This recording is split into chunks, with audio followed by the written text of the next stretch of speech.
तो स्टार्ट करते हैं। आज हम लोगों का एक लेक्चर रह गया था एबनॉर्मल मोलर मास वाला और हेनरी का नियम, हेनरी रूल्स। तो इसको अपलोड कर देते हैं सॉल्यूशन में। बाकी जितने 18 आपने देखा है वो बिल्कुल इनफ है, उसके ज़्यादा आपको पढ़ने की आवश्यकता ही नहीं है। एक लेक्चर मैंने बोला था कि आपको करवा दूंगा, तो आज उसको मैं अपलोड कर देता हूँ। देखो भाई, हमारे पास में जब हम लोग वांट ऑफ फैक्टर पढ़ रहे थे तो डिसोसिएशन और एसोसिएशन की मैंने बात की थी, तो मैं एसोसिएशन से शुरू करता हूँ। एसोसिएशन में हम लोग देख रहे थे कि मेरे पास में जैसे CH3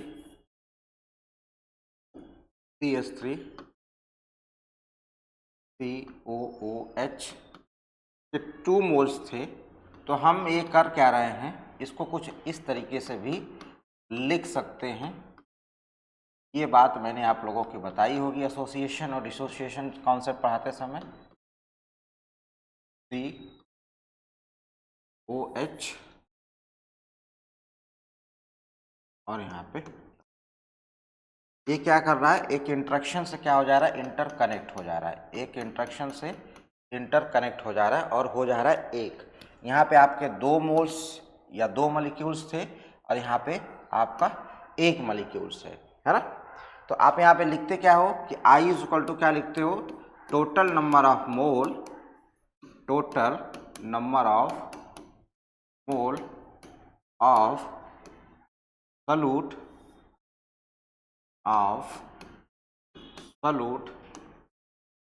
after association divide by total number of mole of solute before association। यही लिखते हो भाइयों, ये बात हमने कही है पीछे, यही लिखते हो ना। तो अब इस हिसाब से total number of mole of after 1 और पहले कितना था 2, तो यहाँ पे I का मान हो गया 1/2। क्या हो गया 1/2। तो ये जो चीज़ है यहाँ पर, ये यहाँ पर जो चीज़ आपको दिख रही है, ये आपका, अगर मैं इसकी मोलर मास निकालूंगा तो इसको कहते हैं नॉर्मल मोलर मास। क्या कहते हैं, नॉर्मल मोलर मास। इसमें अगर मैं यहाँ पे निकालूं तो देखो कार्बन और कार्बन कितना हो जाएगा, कार्बन कार्बन कितना है 12 हो जाएगा, 12 और 12 4 16 और 16 दूना 32। 1 मिनट ऐसे लिख देता हूँ। 2 कार्बन है तो 2 कार्बन से हमारा हो जाएगा 12 दूनी 24। मोलर मास निकाल रहा हूँ भाई। 4 हाइड्रोजन है, 4 हाइड्रोजन से आपका हो जाएगा यहाँ पे 4 और यहाँ पे 2 ऑक्सीजन है, 16 दूनी 32। 2 ऑक्सीजन है तो इससे हो जाएगा 32। तो काउंट कर लें कितना हो जाएगा, 24 4 28 32 60 हो जाएगा। कितना हो जाएगा 60। तो इसका जो नॉर्मल मोलर मास है, नॉर्मल मोलर मास वो है 60। इसको कहते हैं नॉर्मल मोलर मास। और यहाँ पे हमारा क्या है, ये जो आ रहा है ये एबनॉर्मल मोलर मास होगा। ये वाली जो चीज है ये है हमारी एबनॉर्मल मोलर मास। यहाँ पे 2 मॉलिक्यूल एसोसिएट हुए हैं तो 60 दूना कितना हो जाएगा आपका 120 हो जाएगा। 120 इसका है एबनॉर्मल का और नॉर्मल का है आपका 60। और आपको ये मालूम ही है कि I जो है वो 1/2 है। 1/2 आएगा कैसे, अगर मैं मोलर मास के टर्म में लिखूंगा तो 1/2 कैसे लिखोगे, 1/2 कैसे आएगा, I इज इक्वल टू, जब मैं लिखूंगा यहाँ पे normal molar mass divide by abnormal molar mass, यही ना। अगर मैं देखूं इस पर्टिकुलर में तो I बराबर हमारा कितना है, नॉर्मल मोलर मास हमारे पास में कितना था भाई 60 और एबनॉर्मल मोलर मास हमारा कितना था 120। वैल्यू देखिए ना 1/2 आ गई। तो ये I का फॉर्मूला है नॉर्मल मोलर मास और एबनॉर्मल मोलर मास के प्रोस्पेक्टस से। तो इतना ही कहानी, आपसे कहीं आई दे देगा और पूछ लेगा एबनॉर्मल मोलर मास बताइए या ये बताइए वो बताइए। क्लियर है बात। तो आई जो है हमारा वांट ऑफ फैक्टर, दो फार्मूला आपकी आंखों के सामने है। एक फार्मूला हमारा ये है total number of mole of solute after association या डिसोसिएशन। एक फार्मूला हमारा ये है नॉर्मल और एबनॉर्मल मोलर मास। क्लियर है भाई। तो बताइए चला जाए आगे। एक आध फार्मूला और है, एक फार्मूला और है, लिख देता हूँ। एक फार्मूला और है आई का, लिख लीजिएगा। I is equal to observe colligative property upon में कैलकुलेटेड कोलिगेटिव प्रॉपर्टी।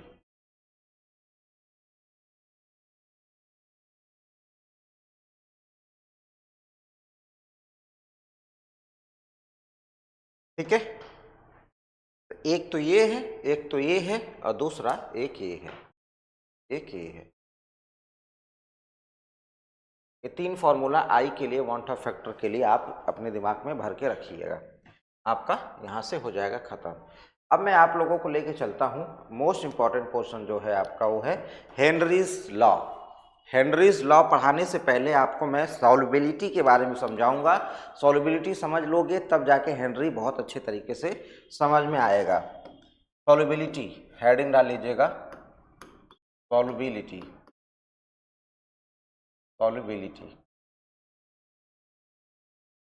मैं आप लोगों को पता होगा, बस आपको जनरली समझा देता हूँ क्या होता है। कि मान लीजिए कि कोई सॉल्यूट पार्टिकल है, ग्राम में आपने लिया है, मोल्स में लिया है, किसी भी चीज़ में लिया है, या फिर number of solute particle in a gram in a mole, उसको क्या कर रहे हो, dissolve in per unit volume. 1 litre पानी ले लिया, 1 लीटर पानी में आप क्या कर रहे हो, डिजॉल्व कर रहे हो उसको, और तब तक डिजॉल्व हो रहा है जब तक उसकी कॉन्सेंट्रेशन क्या ना हो जाए, सेचुरेट ना हो जाए। ठीक, तो उसको आप लोग क्या कहते हो, सॉल्युबिलिटी कहते हो। मैं मतलब ये कह दो कि आपने पानी लिया 1 लीटर, 1 लीटर पानी में आपने चीनी मिलाना शुरू कर दिया, तो एक उसकी कॉन्सेंट्रेशन होएगी, सांद्रता उसकी होएगी। फिर मिलाते गए मिलाते गए मिलाते गए, एक ऐसा पॉइंट आएगा जिस पे अब वो क्या हो जाएगा, सेचुरेट हो जाएगा, उसकी कॉन्सेंट्रेशन अब बदलेगी नहीं। तो वो जो सेचुरेशन पॉइंट पे जो कॉन्सेंट्रेशन है उसी को हम लोग कहते हैं सॉल्युबिलिटी कहते हैं। बात समझ में आ गई मैंने क्या बोला है अभी आपसे? बोलो भाई। मैं आपसे ये कह रहा हूँ अमाउंट ऑफ सबस्टेंस लिख दूं, अमाउंट ऑफ सबस्टेंस, और सबस्टेंस क्या होगा आपका, अमाउंट ऑफ सबस्टेंस।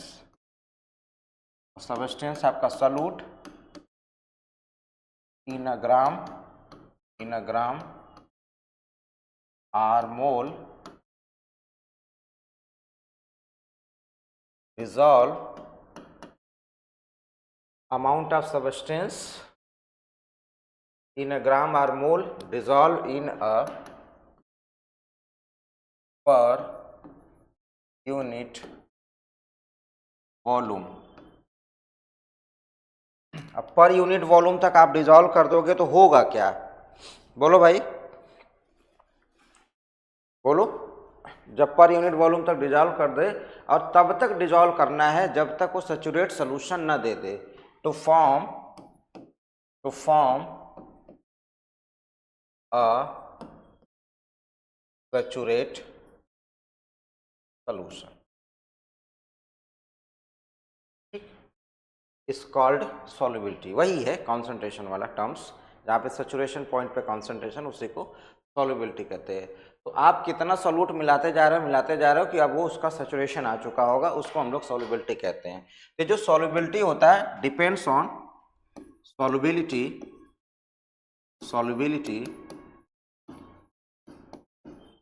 किन किन बातों पे डिपेंड्स करता है, डिपेंड्स ऑन सॉल्युबिलिटी किन किन बातों पे डिपेंड करेगा भाई, बोलिएगा।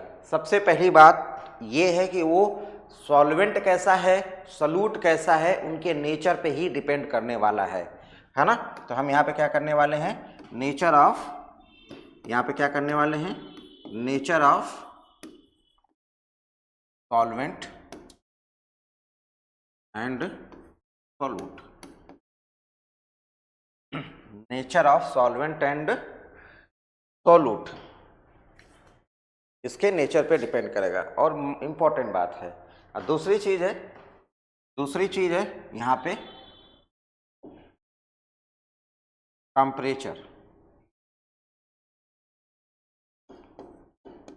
टेम्परेचर की बात करते हैं। तो आपको पता है कि जितना ज़्यादा हम टेम्परेचर बढ़ाते जाएंगे उतना ही वो क्या होता जाएगा, सोलूबल होता जाएगा। तो यहाँ पे हमारा क्या हो जाएगा, जब टेम्परेचर इंक्रीज होगा तो सॉल्युबिलिटी क्या होगी, सॉल्युबिलिटी भी इंक्रीज होने लगेगी। अब आता है मेन कहानी, मेन रोल अब आपका शुरू होता है। टेम्परेचर और नेचर ऑफ सॉल्वेंट के बाद आपका प्रेशर का टर्म, यहीं से शुरू होगा हेनरी कहानी। अब यहां से समझिएगा, जब मैं प्रेशर की बात कर रहा हूं,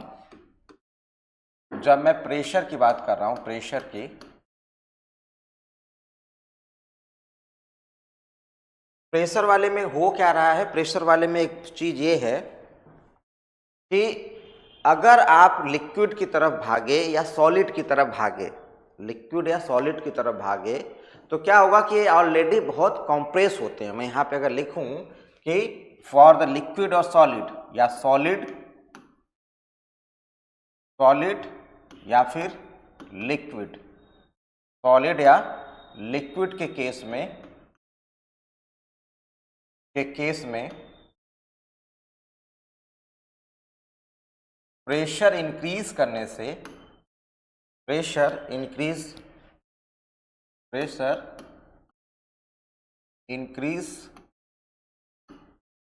से सॉल्युबिलिटी में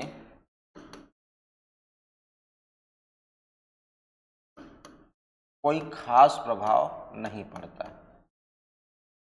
ये बात नोट करिएगा, प्रभाव नहीं पड़ता। क्योंकि ऐसा क्यों होता है भैया, कि जब हम प्रेशर बढ़ाएंगे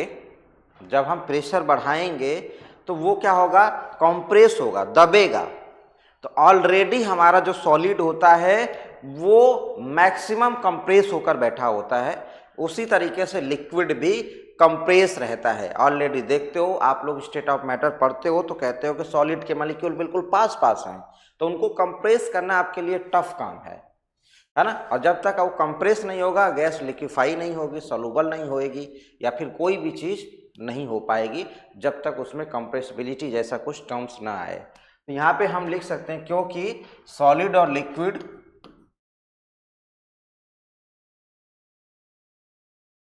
लेस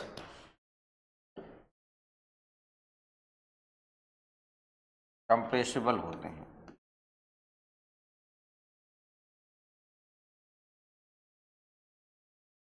ठीक है, जबकि जो गैस है आपका, जबकि गैस के केस में प्रेशर बढ़ाने से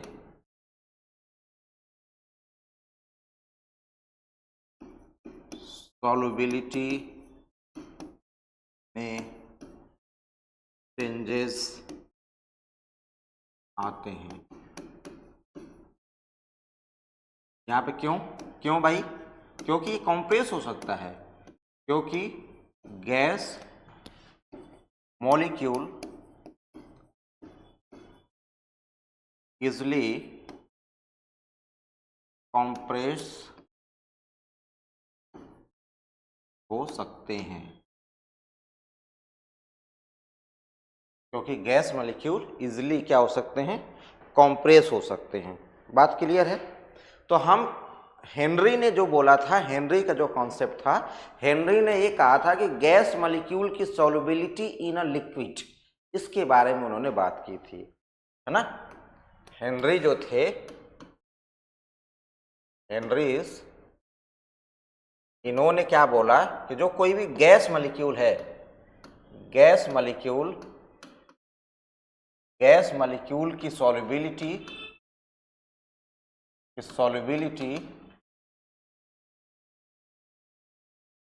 इन अ लिक्विड, गैस मॉलिक्यूल की सॉल्युबिलिटी इन ए लिक्विड, इसके बारे में इन्होंने बताया था। तो इन्होंने क्या कहा था, ये भी बात सुन लीजिएगा कि कोई गैस का मॉलिक्यूल किसी लिक्विड में किस तरीके से डिजॉल्व होगा और किन किन बातों पे डिपेंड करता है। इनका स्टेटमेंट कुछ इस तरीके से था। तो ये पहले बताइए सॉल्युबिलिटी वाला टर्म्स, टेम्परेचर, प्रेशर और नेचर, ये वाला टर्म आपको समझ में आया। तो हेनरी के कॉन्सेप्ट पे लेके चलता हूँ मैं, और हेनरी का बहुत ज़बरदस्त कॉन्सेप्ट है, यहाँ से आपको कॉन्सेप्चुअल सवाल मिलेंगे और सॉल्युबिलिटी की ही बात होगी यहाँ पे। बोलो भाई।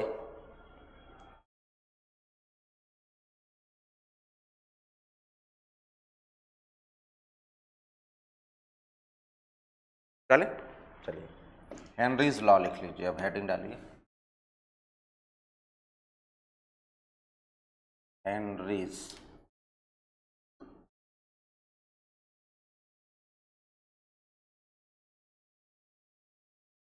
अब इनके हिसाब से क्या होता है कि किसी भी गैस की सॉल्युबिलिटी, साथ में नोट करना होगा तो लिखिएगा, solubility of a gas molecule, solubility of a gas molecule on the solubility of the gas molecule in a liquid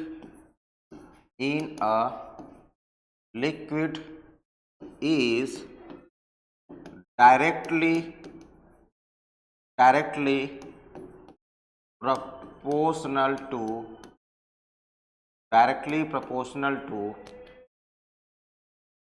partial pressure, याद रखिएगा अभी statement, partial pressure of a gas, partial pressure of a gas on the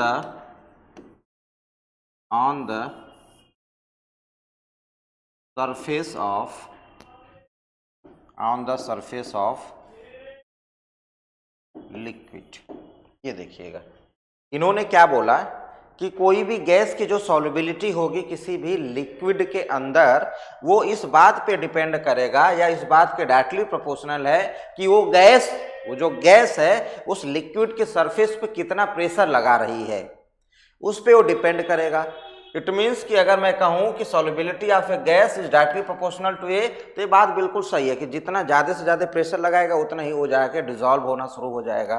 तो ये तो बात तो clear है। और दूसरी और इम्पॉर्टेंट बात यहाँ पे, अगर मैं इसको इस तरीके से बताऊँ, solubility of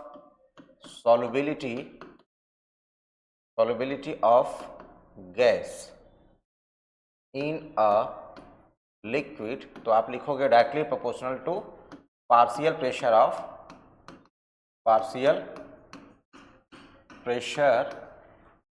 of a gas on the surface of liquid।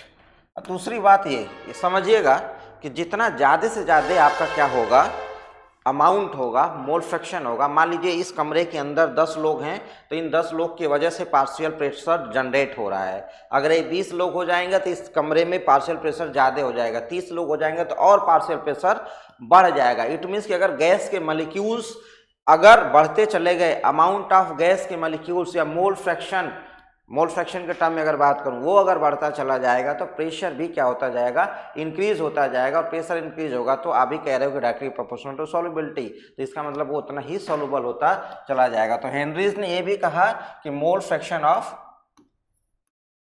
Gas, यहाँ पे ये मोल फ्रैक्शन है, अमाउंट की बात है, amount of the gaseous molecule. ज़्यादा से ज़्यादा गैसियस मॉलिक्यूल होंगे उतना ही क्या हो जाएगा आपका, amount of the gaseous molecule. जितना ज़्यादा से ज़्यादा गैस के मॉलिक्यूल्स होंगे उतना ही क्या होगा, आपका प्रेशर इसमें लगेगा, और प्रेशर जितना जनरेट होगा उतना ही वो क्या होगा, सॉल्युबल होगा। अगर ये बात आपको समझ में आ गई तो बताइए भाई हाँ।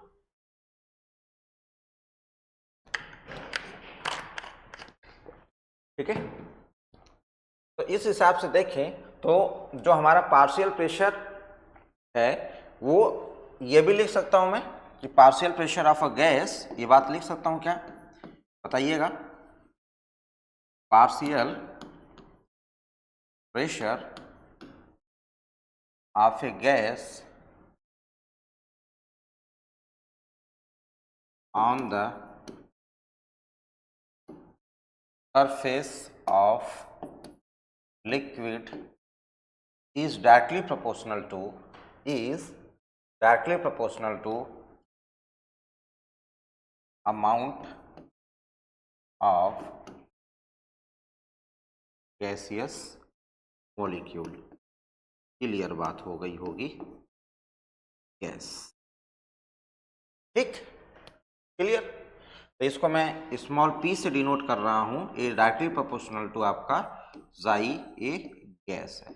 अगर मैं प्रोपोर्शनल हटाऊंगा तो मैं p इज इक्वल टू लिखूंगा के एच जाई गैस।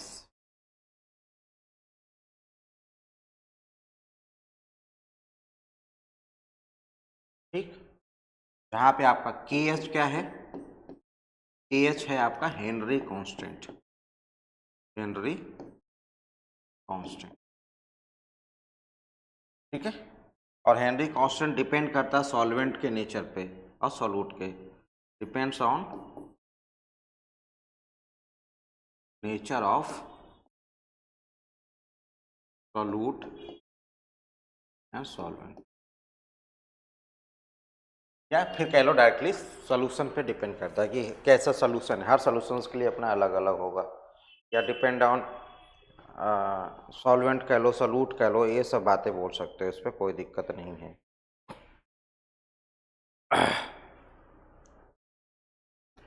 सॉल्यूट लेकिन यहाँ पे लिखना कोई सॉल्यूट मतलब समझे, मैं जो सॉल्यूट लिखा हूँ डिजॉल्व कौन हो रहा है, गैस के मॉलिक्यूल हो रहा है ना, गैस के मॉलिक्यूल हो रहे हैं, उसको सॉल्यूट लिख दिया गया है। तो अगर आप चाहो तो यहाँ पे लिख सकते हो depends on nature of gas molecule and solvent, अगर आपको कंफ्यूजन ना हो, क्योंकि डिजॉल्व तो हम सॉल्यूट ही कर रहे हैं, गैस ही कर रहे हैं, तो सॉल्यूट ना लिख के अगर चाहते हो depend on nature of gas molecule and solvent, ये कर सकते हो। अगर मैं इसकी यूनिट की बात करूं, अगर यूनिट की बात करूं, यूनिट ऑफ के एच, हेनरी कांस्टेंट की यूनिट की बात करूं, तो आप तुरंत बोलोगे कि जो P है इज इक्वल टू के एच और आपका मोल फ्रैक्शन है ना गैस का, तो के एच बराबर हो जाएगा आपका P अपॉन में एक्स गैस। ठीक, तो यहाँ पे मोल फ्रैक्शन तो यूनिट लेस होता है, ये है आपका यूनिट लेस, और ये आपका प्रेशर है तो प्रेशर की यूनिट एटीएम, तो के एच बराबर भी क्या है आपका एटीएम की, मतलब प्रेशर वाली ही यूनिट आप क्या करोगे के एच के लिए भी यूज करोगे, जो प्रेशर वाली यूनिट है। ठीक है भाई, इतनी बात अगर आपको समझ में आ गई तो बोलिए हाँ। तो अगर मैं यहाँ पे कर्व बनाऊं, इस पर्टिकुलर रिलेशन से कर्व बनाना चाहूं इससे,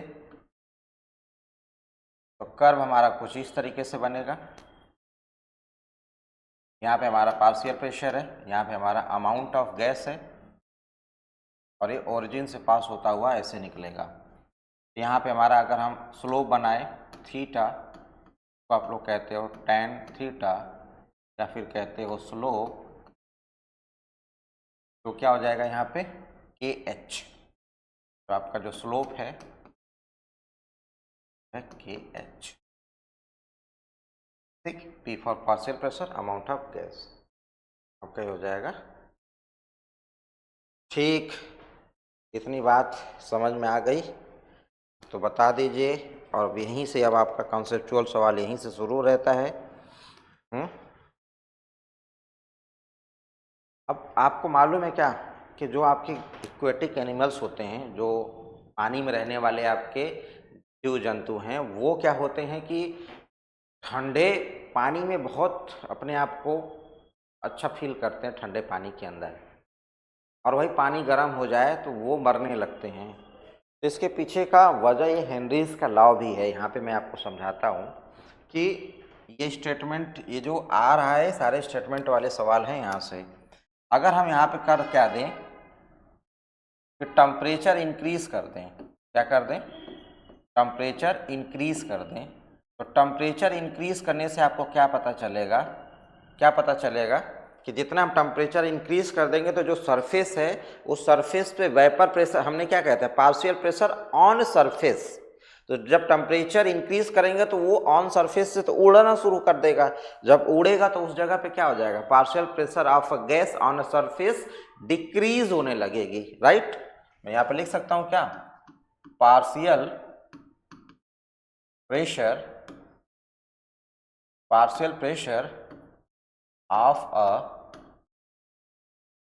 gas on a liquid surface is decreases. बोलो भाई। और अभी अभी आपने देखा था, थोड़ी देर पहले ही देखा था, यहाँ पे कहाँ गया कहाँ गया कहाँ गया, ये वाली बात देखी थी, ये वाली कि partial pressure of a gas on the liquid surface is directly proportional to amount of this, इस पे देखा था कि नहीं। तो एक बात बताइए, जब पार्शियल प्रेशर घट रहा है इट मीन्स कि amount of gas, mole fraction of gas भी डाउन हो रहा होगा। तो इस हिसाब से आप यहाँ पे कह सकते हो कि यार ये तो जाई जो गैस है वो भी क्या हो रहा है, डिक्रीज हो रहा है। और इस पर्टिकुलर फॉर्मूला में जो KH है वो इनवर्सली प्रोपोर्शनल टू जाई गैस के।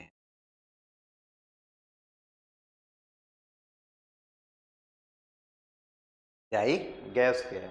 जब ये वाली वैल्यू घटेगी इट मीन्स कि आपका सॉल्युबिलिटी क्या हो रहा है, सॉल्युबिलिटी घट रही है, सॉल्युबिलिटी, क्योंकि सरफेस पे अब प्रेशर ही नहीं लग रहा है।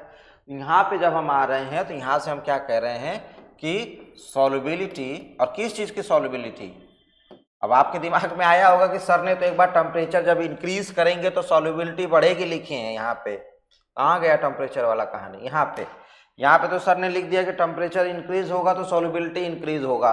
और इस जगह पे लिख रहे हैं, इस जगह पे लिख रहे हैं कि टेम्परेचर इंक्रीज हो रहा है तो सॉल्युबिलिटी घट रही है। तो ये सॉल्युबिलिटी है गैस की, याद रहे, ये सॉल्युबिलिटी आप गैस मॉलिक्यूल्स के बारे में पढ़ रहे हो, क्लियर है, डाउट नहीं होना चाहिए। वहाँ पे सॉलिड और लिक्विड की बात हम लोगों ने की थी, यहाँ पे हम गैस मॉलिक्यूल्स को सॉल्युबल उसके अंदर ले जाके डिजोल्व कर रहे हैं। तो मैं एक बात बिल्कुल क्लियर हूँ कि अगर टेम्परेचर बढ़ रहा है तो partial pressure on the surface ये घट रहा है, ये घट रहा है, तो ये घट रहा है, ये घट रहा है, तो ये घट रहा है। इट मीन्स कि अगर आपको हेनरी कांस्टेंट से कोरिलेट करना हुआ, हेनरी कांस्टेंट से कोरिलेट करना हुआ, तो जिसकी mole fraction of gas molecule कम होगा उसका KH ज़्यादा होगा, है ना। इस पर्टिकुलर से अगर ये कम है तो KH ज़्यादा होगा, और जिसका KH ज़्यादा होगा वो क्या होगा, इनसॉल्युबल, क्योंकि उसकी वैल्यू इससे कोरिलेट हो रही है। बोलो भाई। तो अगर मैं आपसे पूछूं, 4 ऑप्शन दे दिया, मैं यहाँ पे नोट करके लिख रहा हूँ, नोट करके लिख दे रहा हूँ, KH की वैल्यू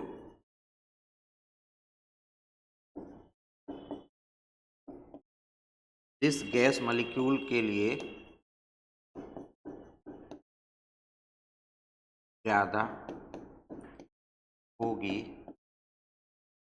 वह गैस का मॉलिक्यूल, वह गैस का मॉलिक्यूल लिक्विड में कम या नगण्य सॉल्युबल, या फिर ब्रैकेट में इनसॉल्युबल का क्या होगा, KH की वैल्यू। अब आपसे सवाल पूछ लेगा, KH की वैल्यू दे देगा, KH की वैल्यू ज़्यादा, KH की वैल्यू कम, ऐसे दे देगा। तो चलिए भैया, हो गया काम आपका, यहीं से निपट लेगा। तो जिसकी KH की वैल्यू ज़्यादा होगी उसको आप क्या कर देंगे, क्या कर देंगे, KH की वैल्यू ज़्यादा होगी तो उसकी सॉल्युबिलिटी को कम दिखा देंगे, ठीक। तो मैं दूं क्या, KH की वैल्यू, एक KH की वैल्यू देता हूं आपको, लिख लीजिए, डेटा ही दे देता हूं, helium hydrogen O2, helium hydrogen O2, यहाँ पे गैस है, ये हीलियम है, ये हाइड्रोजन है, ये O2 है। यहाँ पे आपका गैस मॉलिक्यूल्स हैं। एक KH का मान अभी दूंगा आपको, और फिर यहाँ पे सॉल्युबल है या इनसॉल्युबल है, ये बात आपको लिखनी होगी। सॉल्युबल है या फिर इनसॉल्युबल है, ये बात आपको लिखनी होगी। का मान आप लिख लीजिए, यहाँ पे मैं दे देता हूँ आपको मान 140, 75, 140, 75 और 35। देखिए भाई, अब इसकी जो मान है ये KH की मान सबसे ज़्यादा है, और अभी अभी हमने यहाँ पे लिखा है कि जिसकी KH की वैल्यू क्या होगी, ज़्यादा होगी वो क्या होंगे, इनसॉल्युबल होंगे। इन्वर्सली प्रोपोर्शनल हमें रिलेशन देखना है यहाँ पे, तो यहाँ पे ये वाली वैल्यू को हम क्या लिखेंगे, इनसॉल्युबल। जिसकी KH की वैल्यू कम होगी उसको हाईली सॉल्युबल कह सकते हैं, जितना कम से कम होगा हाईली सॉल्युबल। और यहाँ पे हम क्या लिख सकते हैं, मॉडरेट है तो सॉल्युबल लिख सकते हैं, ये सॉल्युबल है। तो आपको KH का मान दिया होगा, KH के मान से आप बता सकते हो। तो अब आपको एक बात समझ में आ गई कि जो एक्वेटिक एनिमल्स होते हैं, जो पानी में रहते हैं जीव जंतु, वो ठंडे में क्यों मस्त रहते हैं, क्यों? देखो, टेम्परेचर डाउन हुआ, टेम्परेचर डिक्रीज होगा तो पार्शियल प्रेशर आपका वहाँ पे बढ़ रहा है, उससे अमाउंट ऑफ ये बढ़ रहा है, इट मीन्स कि एक्स गैस आपका क्या हो रहा है, इंक्रीज हो रहा है। और जब ये इंक्रीज हो रहा है तो सॉल्युबिलिटी क्या हो रही है, इंक्रीज हो रही है। सॉल्युबिलिटी क्या हो रही है, इंक्रीज हो रही है। तो आपका जो इन्वायरमेंट में ऑक्सीजन है, ऑक्सीजन अगर टेम्परेचर लो हो गया तो जो ऑक्सीजन है वो पानी में जाएगा तो पानी में खूब डिजॉल्व होगा, तो उनको भरपूर मात्रा में ऑक्सीजन मिलेगा उस जगह पे। और यही उल्टा हो जाता है गर्मियों के समय में, तो उनको ऑक्सीजन की कमी महसूस होने लगती है। तो ठंडे का मतलब लो टेम्परेचर, ठंडे इन्वायरमेंट में एक्वेटिक एनिमल बिल्कुल एकदम मस्त रहते हैं। तो ओवरऑल आपकी कहानी हेनरीज लॉ से था। हमने हेनरीज लॉ के कॉन्सेप्ट, बाकी किस पे डिपेंड करता है, स्टेटमेंट वाले क्वेश्चंस पूछे जाते हैं, एक आग अगर फार्मूला है, फार्मूले से एक न्यूमेरिकल आ गया तो आ गया। तो ये आपका हो गया कंप्लीट। अगर कोई और भी चीज़ आपको पढ़नी होगी इस चैप्टर से तो कमेंट बॉक्स में कमेंट करिएगा, मैं कोशिश करूँगा आपको वीडियो बना के देने की। तो आज आपका ये हेनरीज का नियम बाइंड ऑफ। ठीक, थैंक यू सो मच।